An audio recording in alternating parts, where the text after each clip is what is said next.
Good, lovely morning, Sawate, one and all.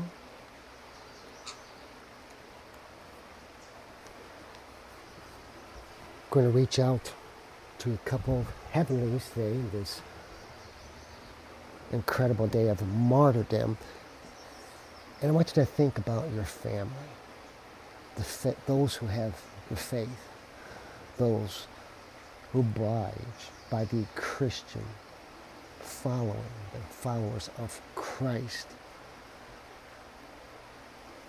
Because Saints Gervasi and Protasi, they were twins. And no one's certain how old they were when they were beheaded. But incredibly enough, their parents were martyrs during the time of Nero.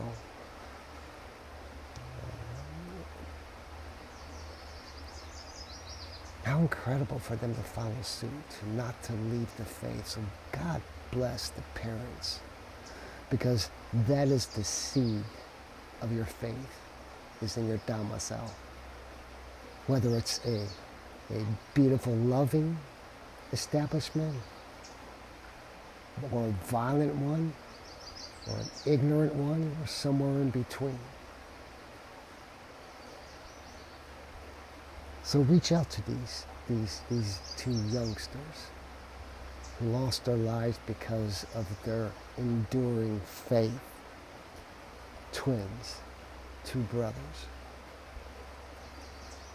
O God, who dost gladden us annually by the solemnity of thy holy martyrs, Gervas and Protas, mercifully grant that we, who rejoice in their merits, may be inspired by their examples through our Lord. Gervasi, Protasi, I'm pronouncing it both ways for you. Remember their names, remember their families. I believe their mother's was Valeria. I can't quite remember the father's name, but to have a family like that with its roots traced back to the Old Testament, which we'll celebrate on August 1st, I believe. 7 brothers and a mother lost their lives because they refused to eat pork. All right, this is the second and probably the last video of Leviticus number 15.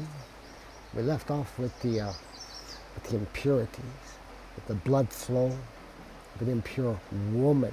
And if the blood ceases to run, remains with her, she shall count 7 days for her purification. The 8th day she'll offer herself to the priest the following: 2 turtle doves, or again 2 young pigeons, at the door of the tabernacle of testimony. The women during this time, on this Moses train, there were probably maybe 1 in 100,000 that had wealth. I mean, if that. So Quias realized this and understood this. Therefore, without even having to go to her husband, or if she's single, he offers them this offering of these creatures that if they were poor. How incredible Quias is, taking care of everything. So they'll offer these 2 creatures at the door of the tabernacle of testimony. Again, one is for sin, the other is for a holocaust.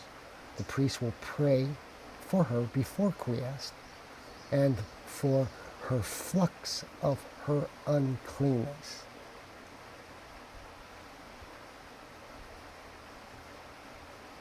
Moses was told to teach the children of Israel that they take heed of uncleanness and not to die in their filth, their filthiness, when they, especially when they shall pollute Quias' tabernacle, which is amongst them. Their impurity carries over to the tabernacle. For example,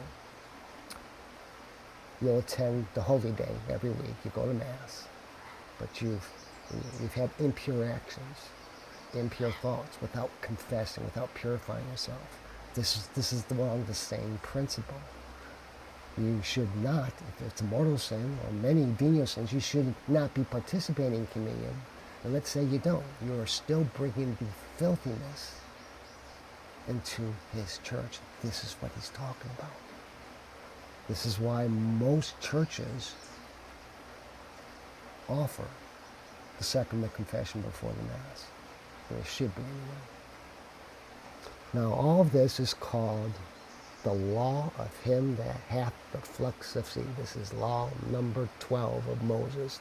The law of him that hath the flux of seed that's polluted by copulation, and the woman that is separated in her menstrual times,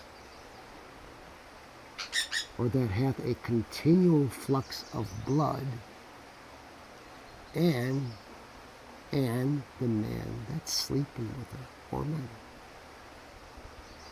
It should be self-evident that this 12th law entails the man that discharges semen due to uncleanness by the flow.